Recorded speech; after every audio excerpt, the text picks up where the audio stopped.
Bobby Hinds is a Wisconsin native. He single-handedly made an empire one rope at a time, and he's got a great story to tell you about that. Even as a child, Bobby knew the importance of being healthy and in shape, and during his youth he spent years boxing. His career began during the years he spent in a reform school. Bobby took up boxing and became unbeatable. I know, I found out in the hallway.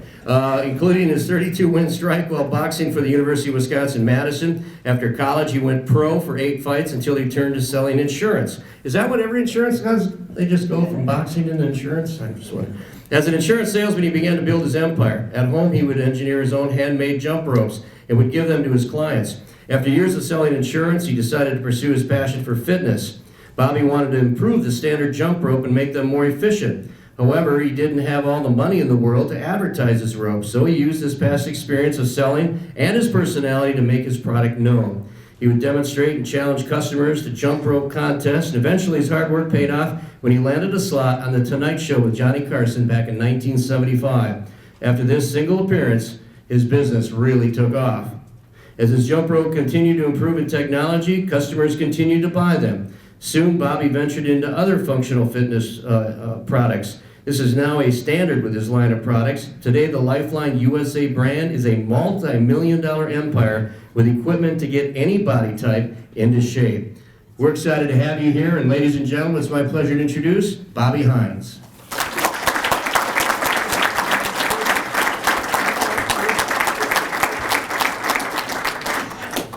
Maybe I should try now. He's got his hands full. Touch my body. Touch your body. See, now I can see you. I got witnesses. Out there, it was like one-on-one, but yeah, that's good. You know, my jaw feels better now. All right, Bobby, the mic is yours. Thank you. I wonder if I could speak without a mic, but anyway, we'll try it. But I was very flattered that they considered me when Mr. Scott Walker, wasn't able to make it. And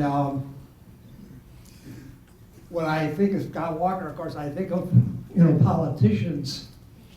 And it happened because I think immediately about the time that a guy was trying to marry my daughter, and he said, he's a real politician, Dad.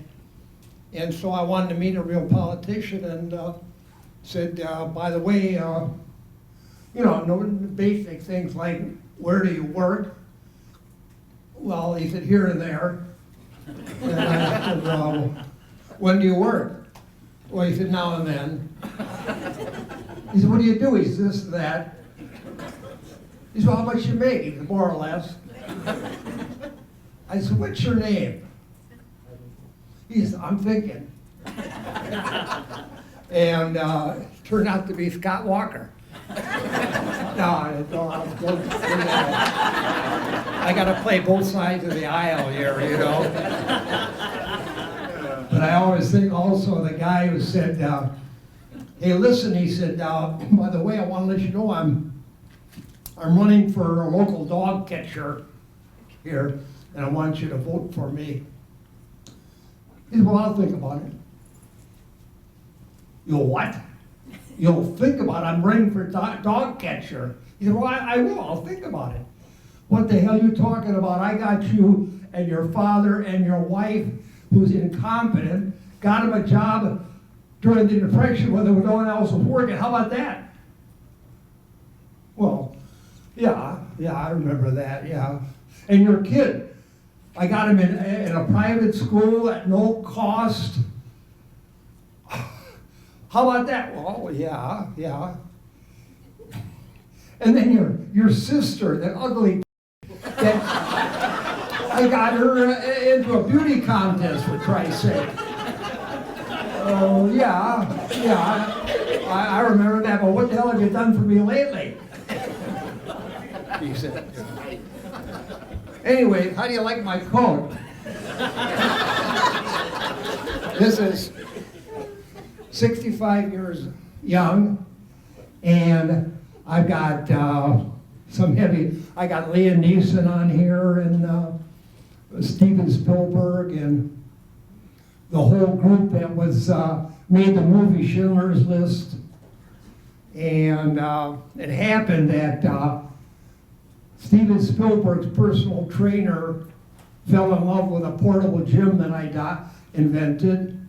That's only weighs 1.5 pounds and you carry it in a bag. And when they were making a movie over there in Krakow, Poland, they didn't have any, only old iron that, so they called and ordered 20 of them and we send them over, you know. In fact, the one beautiful thing about my business is I met some really fantastic people, and so, but the conduit was through my equipment.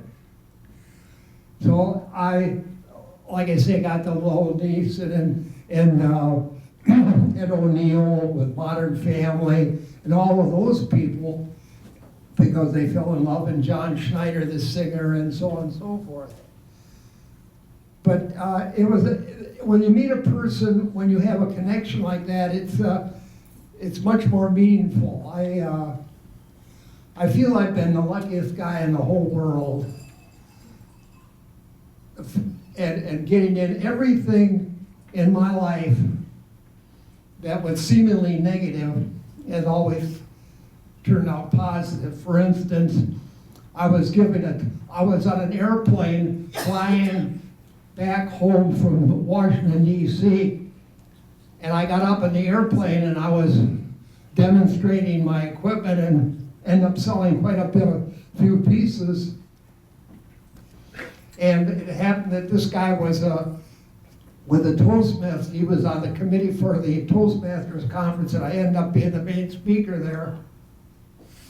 And I was explaining that I had everything going for me, and especially I had an inferiority complex. I had an inferiority complex.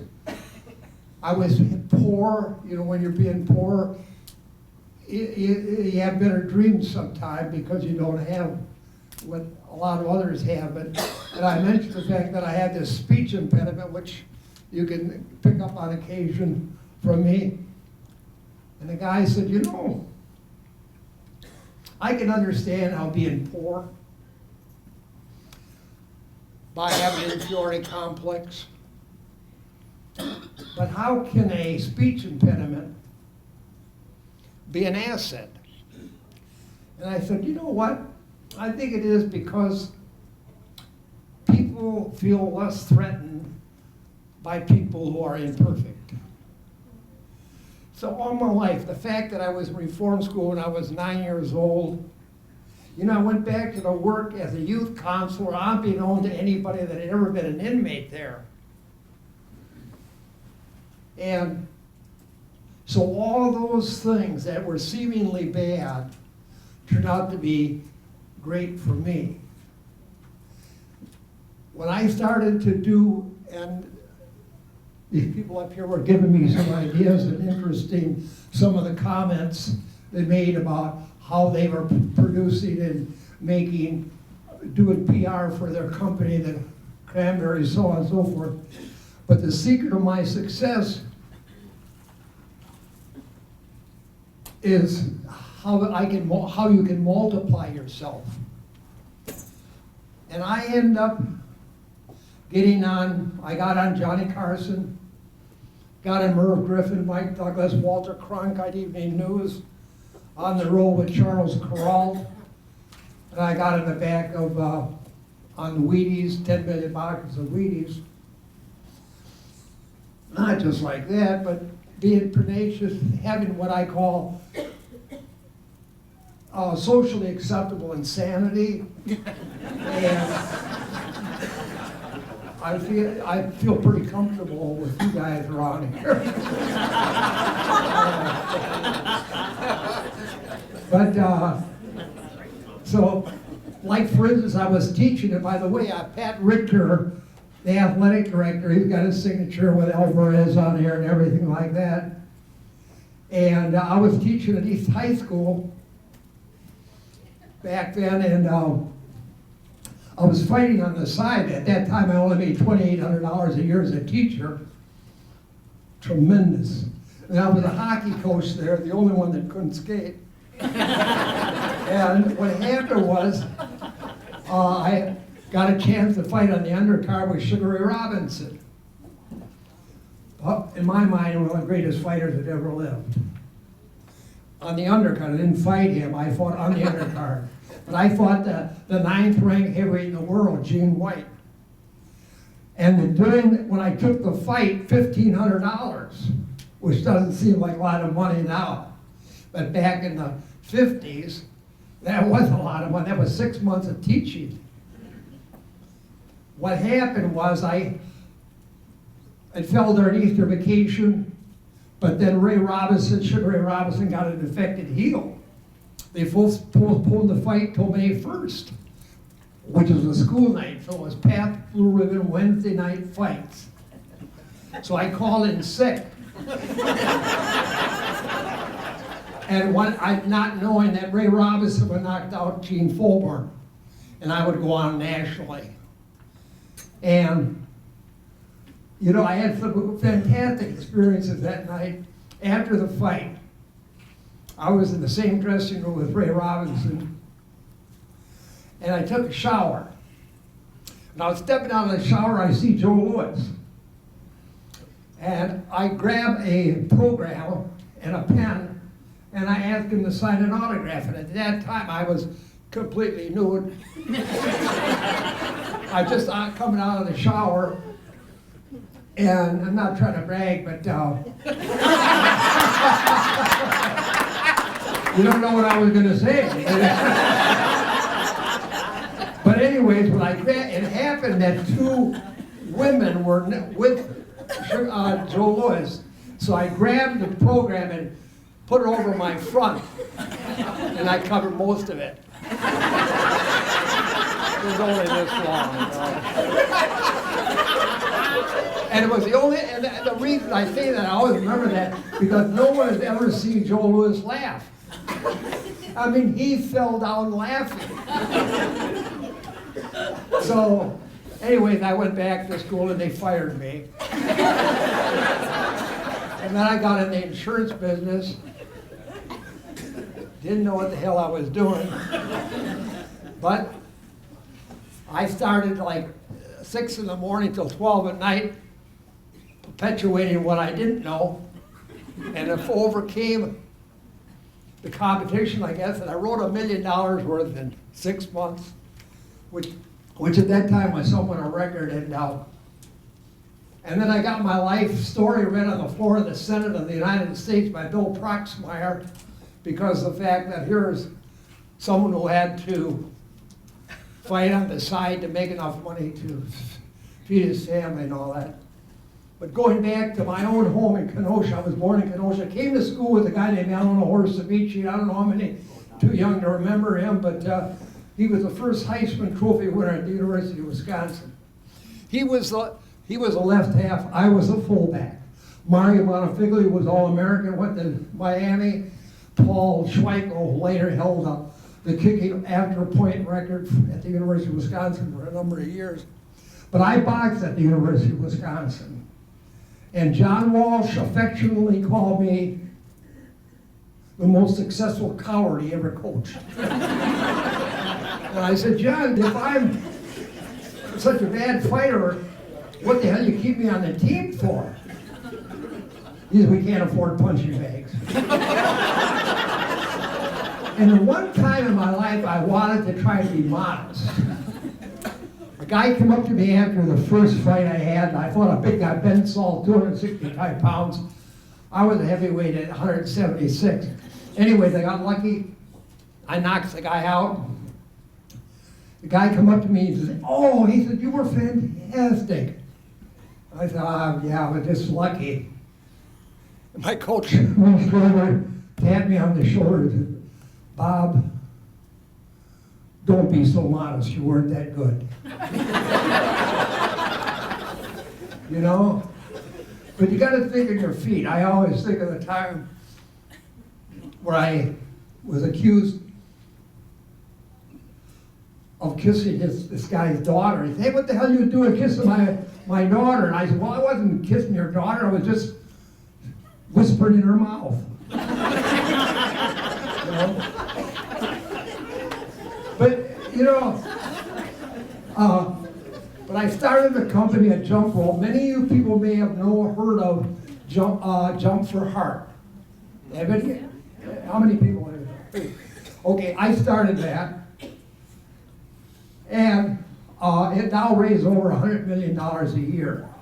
So I've done some good in my life.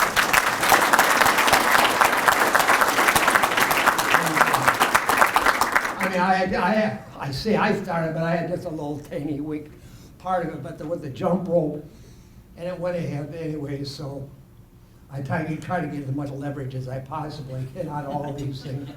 And I don't have anything going for you.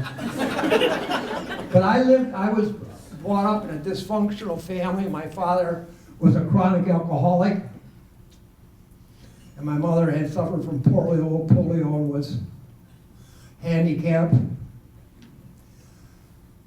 But you know, I always like to tell this story that even though my father, I remember him mostly as being dysfunctional, and we were forced into a situation where I was sort of encouraged to go out and steal milk, but I was an honest crook because I would only steal milk. They used to, in the old days, they put milk out on the porch. I only stole one if they had three. If they only had one or two, I didn't take.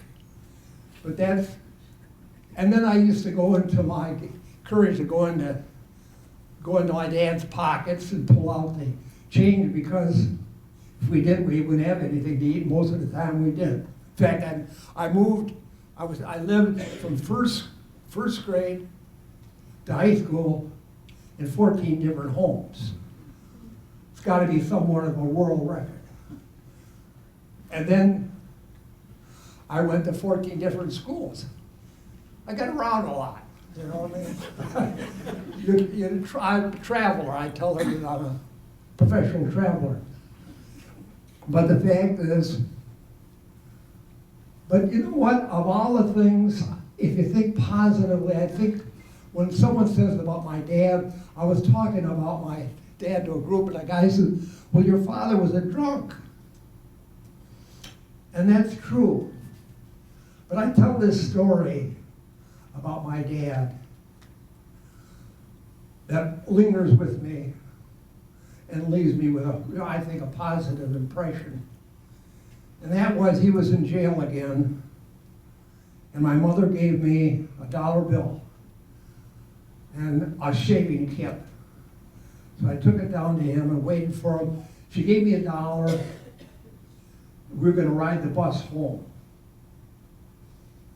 So I went down there, and my dad said, hey, $1. Why don't we stop at Thompson Cafeteria, Thompson, where they sell ice cream. We can buy a quart of ice cream. Back then you could buy a quart of ice cream for less than $1. And I thought, oh, that's a wonderful idea. And we were walking through a kind of a skid row section of Kenosha.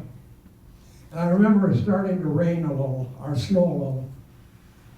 And a derelict come along, and he was stepping up on the curb and fell, slipped, and hit his head, and he cut it slightly, and he was starting to bleed a little bit.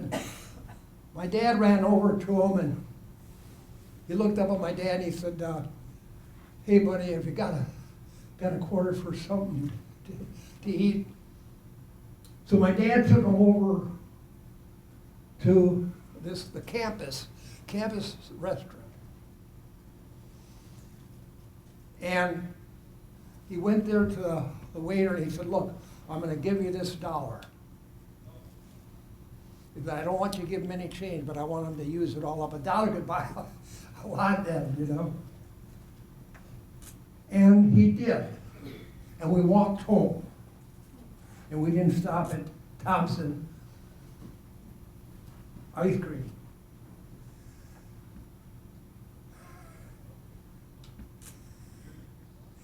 But that is something to me where he couldn't have gained anything from the man. He couldn't do anything for him. He didn't say, hey, what a good guy I am. But you know, it had a profound effect on me. And my dad, that even though he was an alcoholic. So, but a lot of beautiful things have happened to me in my life because of maybe all the bad stuff, seemingly bad things, but to me, they're all kind of assets. But I did have that passion, and I carried it into my work as a teacher, and I carried it into making jump ropes. And that rope, of course, I picked up from my own boxing days. But trying to get a jump rope, to market a jump rope, when most people would say, well, we already have jump ropes. And when for instance, I got a chance to go and talk to J.C. Penney's. And the guy said, what do you have? I said, well, a jump rope. He said, well, we already have jump ropes. We've got famous ropes like Everlast rope, like all these void ropes. What's the name of your rope? I said, Lifeline. Isn't that a great name? He said, I never heard of it. I said, I know, I'm just getting started. And he said, well, you know what, son? Come back when you're famous. He said, I'm not trying to put you down, but and anyways, if we had you in our system, it cost us $5,000 to put you in our system, but we don't need you. We got all the famous jump ropes that are, but mine's different. Well, how is it different? I said, well, it's got plastic segments, it's adjustable, and I wrote a book, and I put the book with a jump rope. He said, that's wonderful, that's absolutely wonderful. But how in hell are you going to stand at all our 600 stores and tell these people that? But I was so enthused that I really wasn't listening to his negatives. He said, son, come back when you're famous. So when I flew home to Madison, I stopped at Central Park, and I had about 50 jump ropes with me and needed now to sell them in order to make enough money to fly back home. And I ended up challenging anybody. One of the things I could do was throw jump ropes in the air and catch them behind me and jump off my butt and all the rest of the stuff. And I got a challenge. I'd give anybody a jump rope and a book free if they could stay with me at my speed for 2 minutes. Well, no one could if I didn't want them to, because I actually held the world speed jumping record. I did it on national television with Tom Brokaw. But what happened was, a lady, older woman, stepped up and she challenged me, and she stayed with me. And so I said, well, hey, you get a free jump rope and a book. And she said, honey, I'm just getting warmed up. Well, that really turned the crowd on.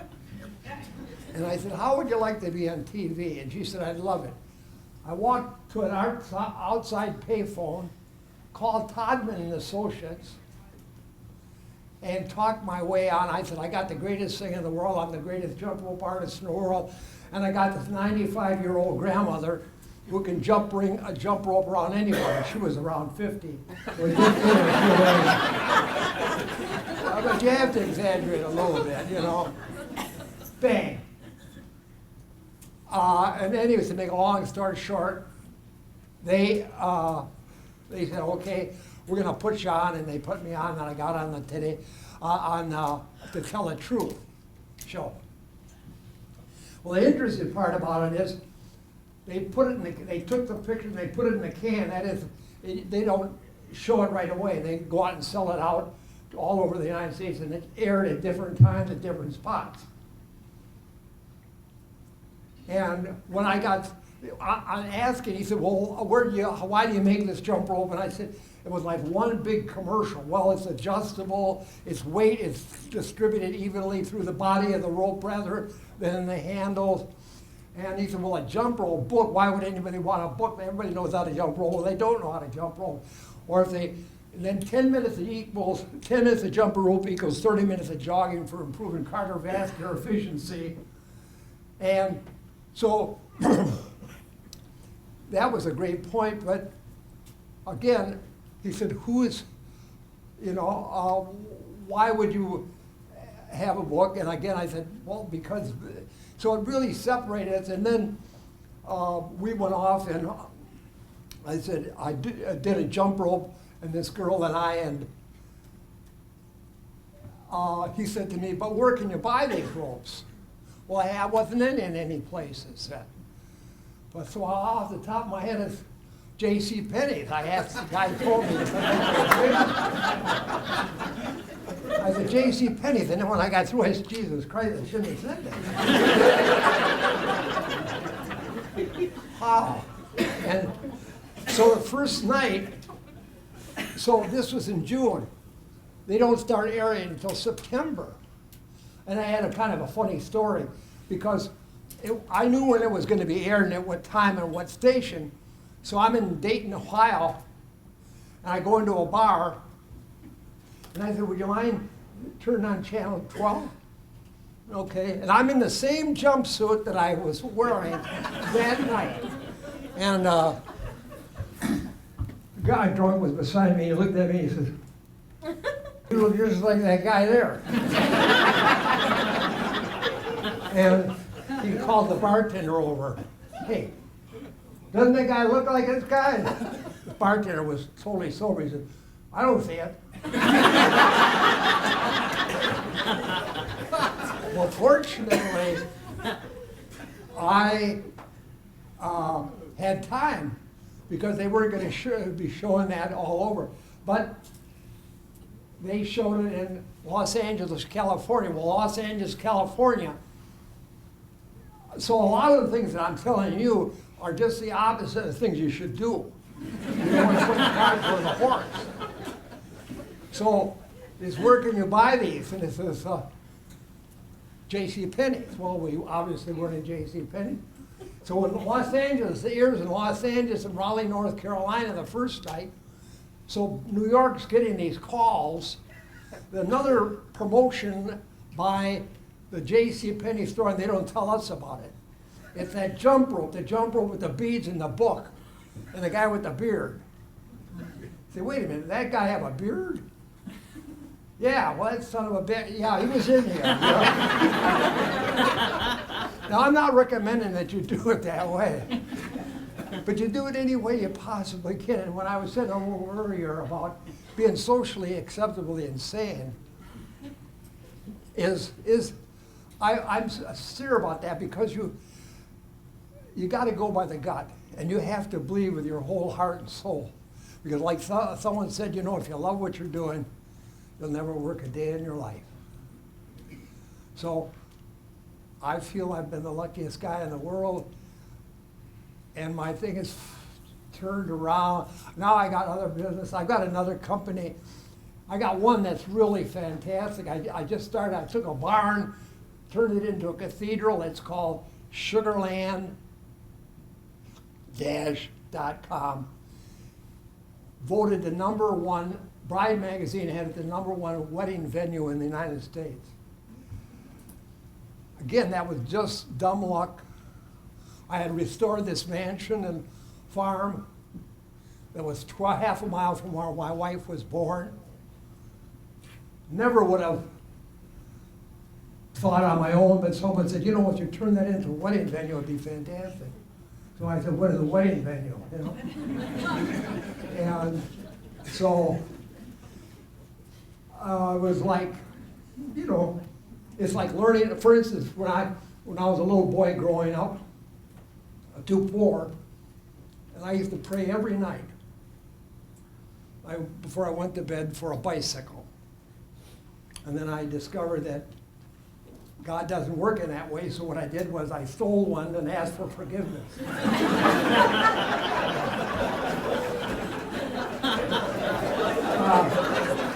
I think that's a good one, isn't it? Thank you so much.